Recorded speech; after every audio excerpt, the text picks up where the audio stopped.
He thought she was just another black woman he could intimidate, until she walked into that courtroom and dismantled his entire career. But this story isn't just about a cop who abused his power. It's about composure, conviction, and a woman who dared to hold the line, even when everything around her tried to silence her. Now, let's dive into this story together. But before we begin, drop a comment and let me know where you're watching from. And if you enjoy stories like this, don't forget to hit follow so you won't miss any of the powerful ones coming up next. That night, the highway just outside Montgomery, Alabama lay still and soundless, as if the darkness itself had swallowed every trace of noise. The rain had just passed, leaving behind glistening streaks of water across the pavement that shimmered under the pale, flickering glow of the overhead street lamps. The steady hum of tires gliding over the wet road filled the quiet air, soft and rhythmic, like the slow, steady breathing of the late hour. Behind the wheel, Major Lila Morgan, a senior officer in the United States Air Force, was making her way back home after visiting her mother in Birmingham. It was close to midnight. Most people were already asleep, but she still had nearly an hour left before reaching her destination. She wasn't in uniform. Instead, she wore a simple black sweater, casual jeans, and had her hair tied neatly back.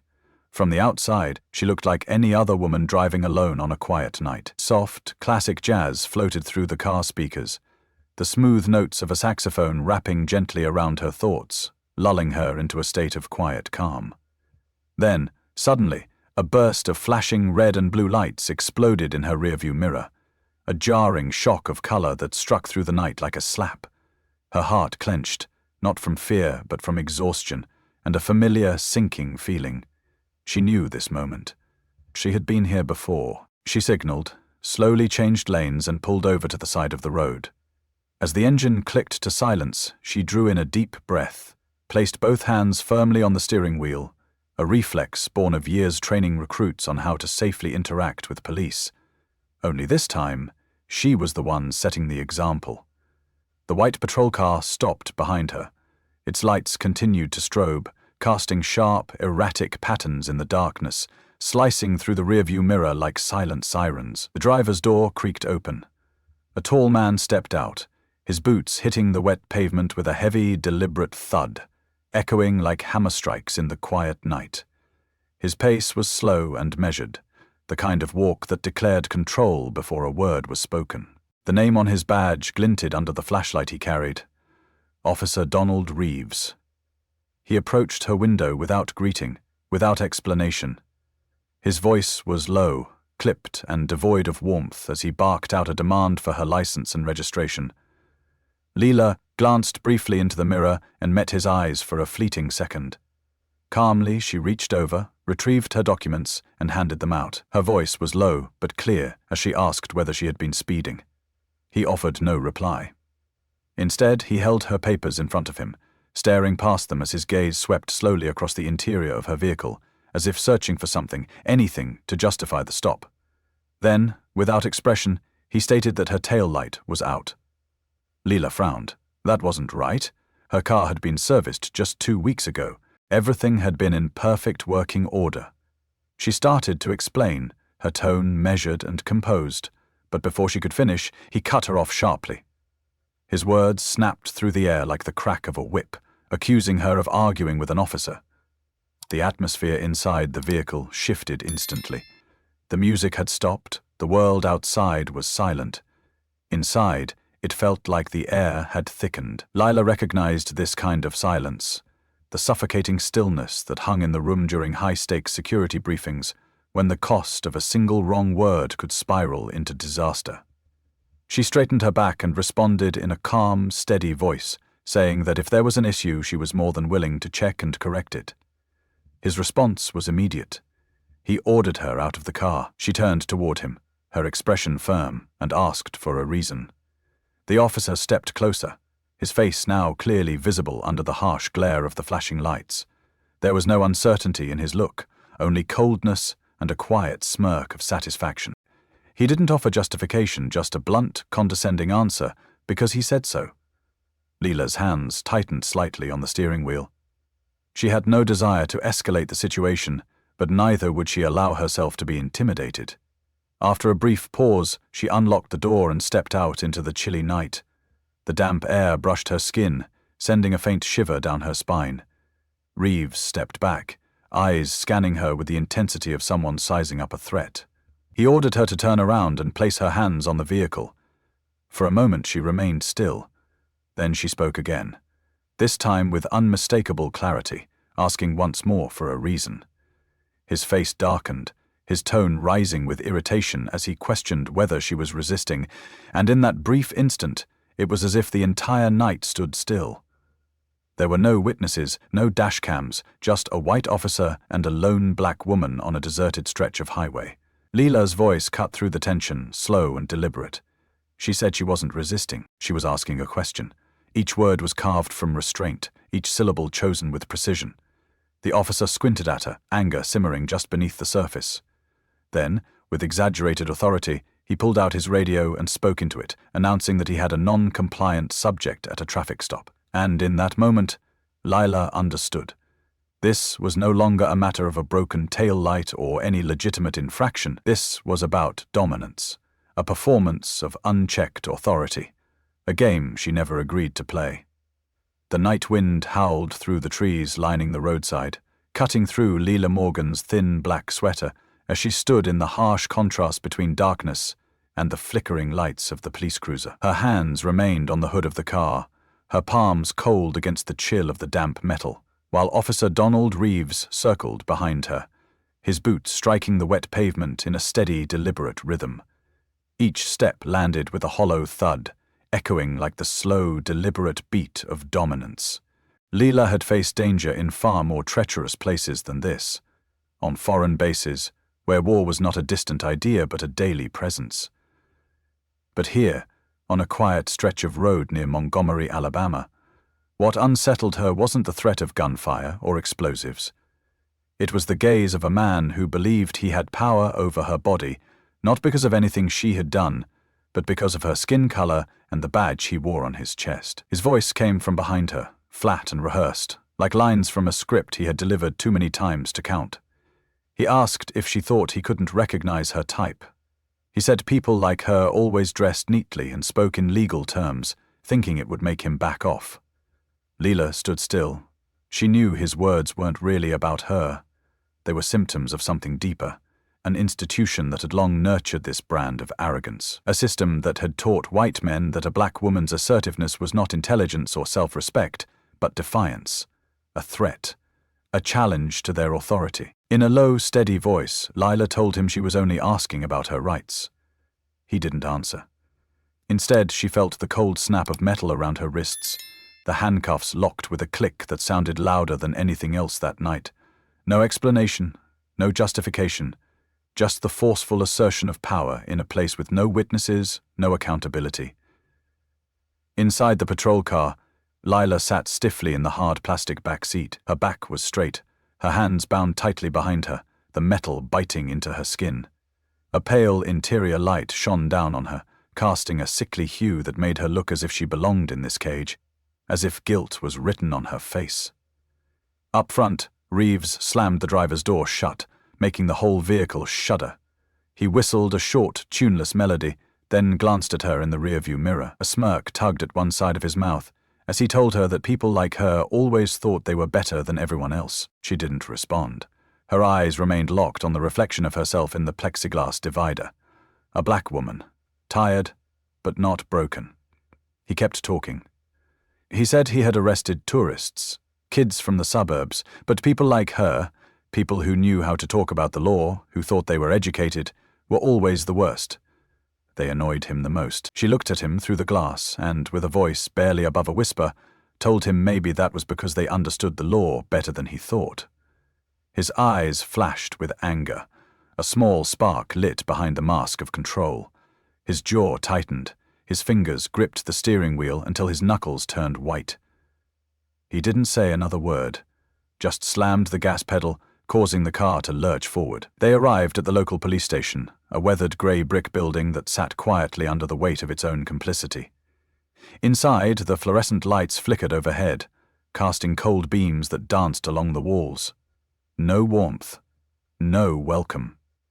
In the booking area, Lila was marched through fingerprinting and mugshots, step by humiliating step, as if she were a criminal. The officers behind the desks didn't bother to look up. No one asked if she needed a lawyer. No one noticed the cuffs digging deep into her wrists, cutting off circulation. Or maybe they did, and simply didn't care. Why? The question lingered in her mind.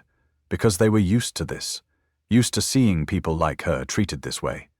The indifference wasn't personal, it was institutional. It came from a culture that had grown numb to injustice, a system that allowed officers like Donald Reeves to behave this way again and again without consequence. Eventually they placed her in a single holding cell.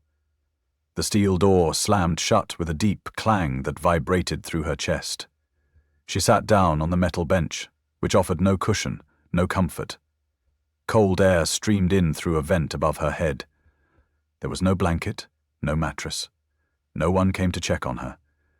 Just the distant crackle of a police radio, the clatter of keys, and the quiet tapping of fingers on a keyboard somewhere far away. She stared at the ceiling, unblinking. Stories she had heard from fellow service members came rushing back. Accounts of black men and women stopped without cause, arrested for nothing, abused behind the veil of power. Those stories were no longer abstract. They were no longer statistics or courtroom testimonies, now they were her reality. And in that moment, Lila Morgan understood with greater clarity than ever before. This wasn't just about her. This had happened to thousands, people who had no uniforms, no titles, no one to speak for them. But this time, they had picked the wrong person. The cold steel bench dug into Lila Morgan's skin, forcing her to shift positions constantly in a futile effort to escape the sharp ache running up her spine.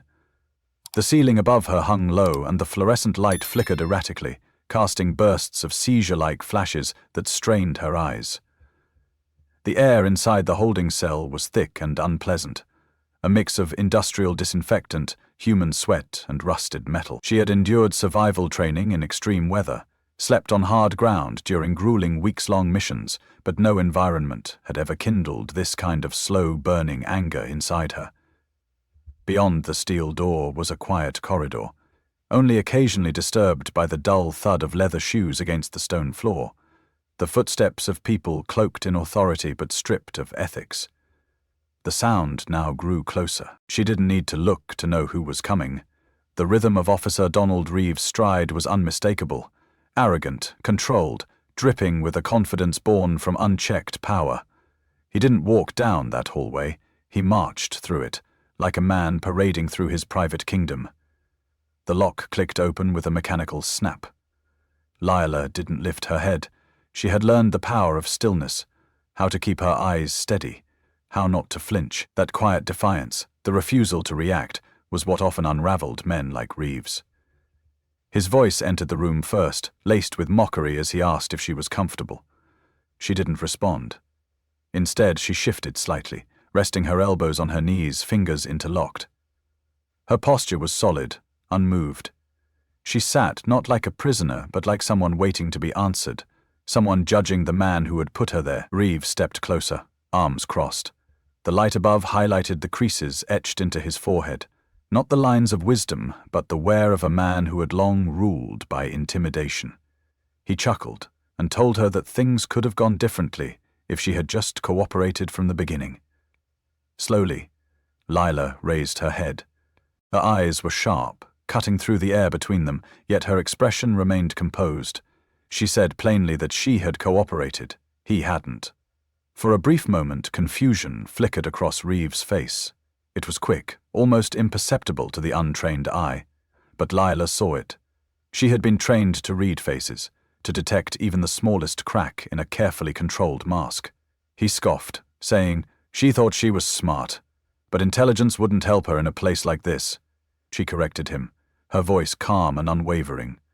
Intelligence was precisely why she was sitting there with her dignity intact, while he was the one beginning to show signs of unease. Silence filled the cell like thick smoke.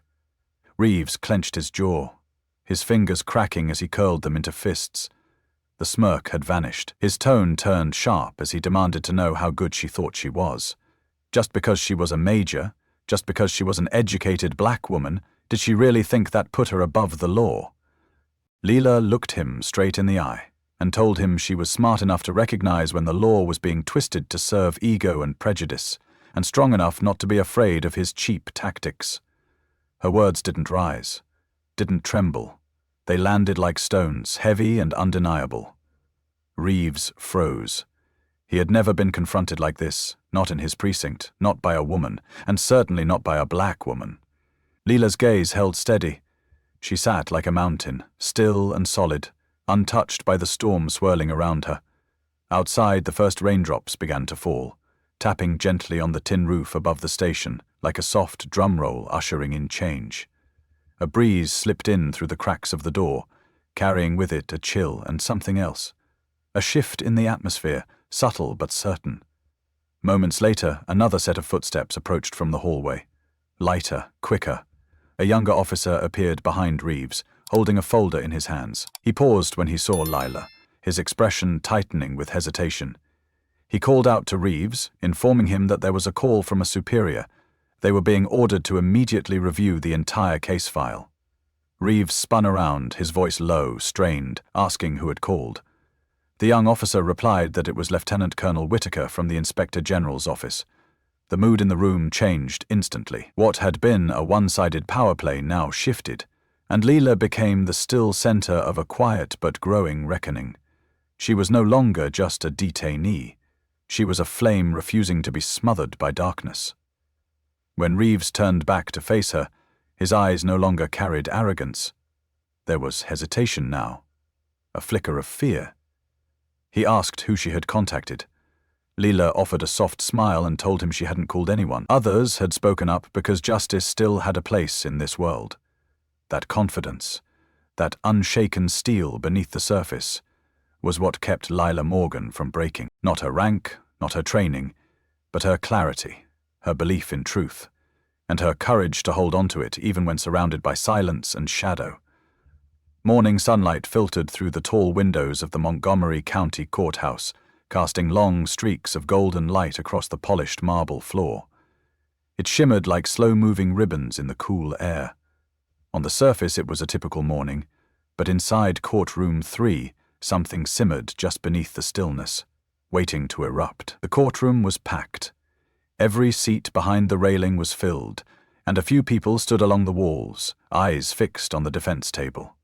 A quiet hum of tension vibrated through the air, the soft rustle of papers, the low mechanical whir of a recording camera, the sharp clicks of high heels pacing across tile, all of it forming an anxious overture to what was about to unfold.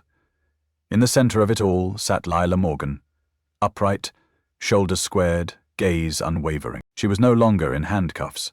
She no longer wore the drab uniform of a detainee.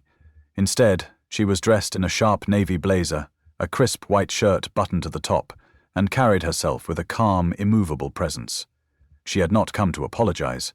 She had come to reveal the truth. Beside her, defense attorney Carla Whitman organized her documents with measured precision. She was not one for excessive speech, but the glint in her eyes was sharp enough to cut through any courtroom. People didn't fear her words. They feared what she could do with silence. The courtroom doors opened with a sudden click. Heads turned in unison.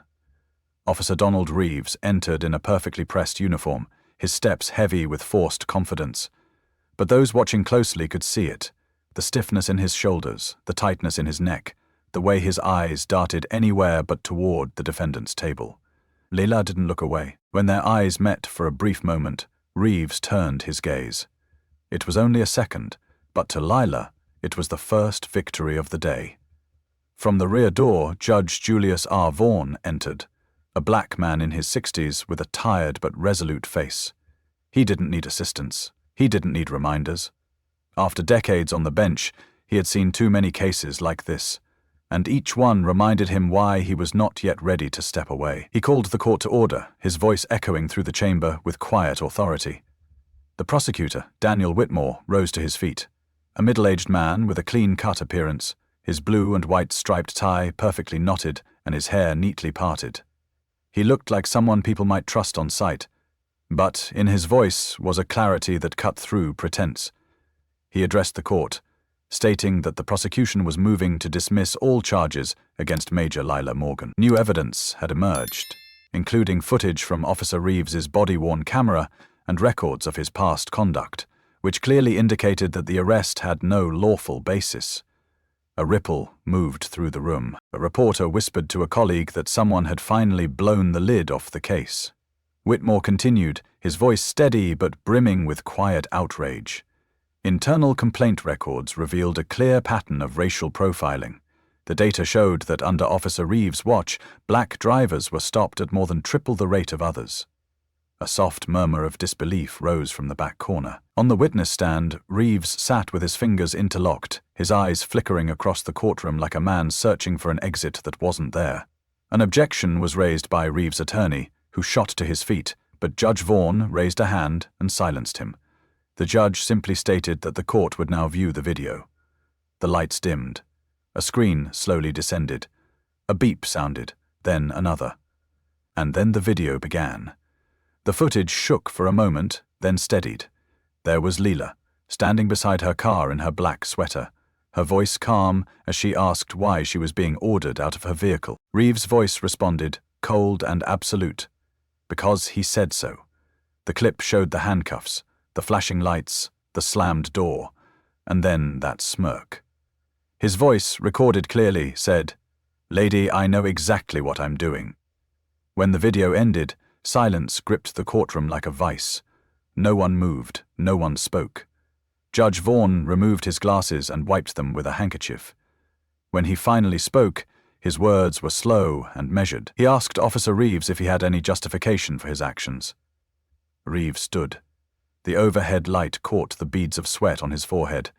His voice quivered as he mumbled that he had followed procedure, that she had been non-compliant. Whitmore interrupted without raising his tone. He asked if a woman placing her hands on the steering wheel and calmly asking a question now counted as defiance. The silence returned. Reeves lowered his head. Judge Vaughan nodded slowly, then tapped his gavel once on the bench. He declared that all charges against Major Lila Morgan were dismissed. Furthermore, he ordered an internal investigation into Officer Reeves' conduct, given the compelling evidence of systemic racial discrimination. The gavel struck again, this time with finality, a sharp crack that cut through the courtroom like lightning splitting the night. The room erupted. Some rose to their feet, a few clapped, cautiously at first, then more confidently. Reeves sat frozen, face flushed, his fists clenched against his thighs. Lila stood without flourish. She didn't celebrate. She simply bowed her head respectfully toward the judge, then turned to Carla Whitman. With a quiet "thank you," she stepped away, walking steadily across the cold tile floor. She didn't look back. She didn't have to. She already knew who walked out of that courtroom with their dignity intact, and who had just lost everything to their own arrogance. Footsteps echoed down the marble hallway outside the courtroom, sharp and hurried, the sound of leather soles pounding against cold stone like a drum roll signaling something was breaking apart. Officer Donald Reeves moved like a man being hunted. Sweat soaked the back of his shirt, and his hair stuck out in every direction as he kept pushing it back with a trembling hand. His eyes darted nervously, avoiding the stares of those around him. Eyes that once showed fear or obedience now gleamed with judgment and disdain. The whispers spread like wildfire through a dry forest. That's him. The one who cuffed Major Morgan. He's under investigation now. Thought he was untouchable. Every hushed comment sliced into the pride that had once bloomed arrogantly inside Reeves. He turned down the hallway that led to the administrative wing of the Montgomery Police Department. At the far end, inside a small office, Chief Malcolm Price was waiting, a black man in his 60s. Hardened by years of confronting the dark corners of his profession, Chief Price had seen enough to know exactly what he was dealing with. The door closed behind Reeves. The air inside the room was thick and heavy. "Take a seat," Chief Price said, without lifting his eyes from the open file in front of him. Reeves didn't move. His hands were clenched tightly, struggling to steady the panic rising in his chest. "I said sit down." This time the chief's voice was low and sharp, like a blade slicing through ice. Reeves pulled out a chair, the screech of its legs across the floor cutting through the silence. "Do you know why you're here?" Chief Price finally looked up, his gaze cutting through every mask Reeves had worn throughout his career. Reeves swallowed hard. His voice was rough.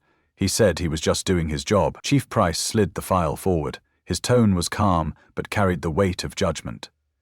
"This is what you call doing your job." He turned page after page. Internal reports, complaint letters, incidents long buried under bureaucracy, brushed aside by colleagues and protected by the system. But not anymore. The footage of Lila Morgan's arrest had dragged it all into the light. "We found at least 28 traffic stops with no legal basis. All involved people of color, most followed a pattern, intimidation, escalation, and zero evidence to support your actions." Reeves opened his mouth to protest, but Chief Price raised a hand. "Don't. I'm tired of the excuses. Administrative errors, miscommunications. This isn't a mistake, Reeves, it's a pattern. And now it's coming down on you." The room fell silent.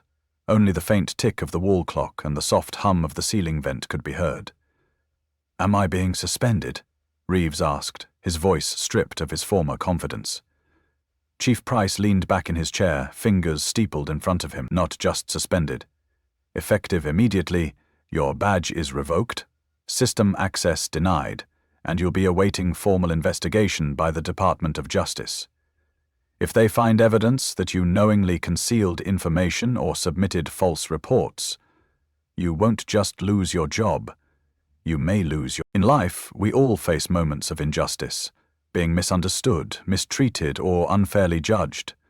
For many, especially the older generation, silence has often been seen as the safest path.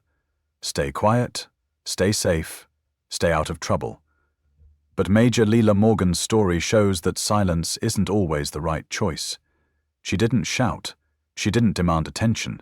She stayed calm, acted with integrity, and let the truth speak for itself. And that quiet strength made the system take notice. This isn't just a story for the young. It's for anyone who's ever felt helpless, who stayed silent thinking their voice wouldn't matter. Because sometimes standing firm, with dignity and quiet courage, is exactly what drives real change. Lila Morgan didn't just defend herself. She reminded us all that even one steady voice, held in grace, can shake the walls of injustice. If you enjoyed this story, make sure to follow my channel. I put a lot of time and heart into writing emotional stories like this one, and your support truly means the world to me. Thank you for being a part of this journey with me.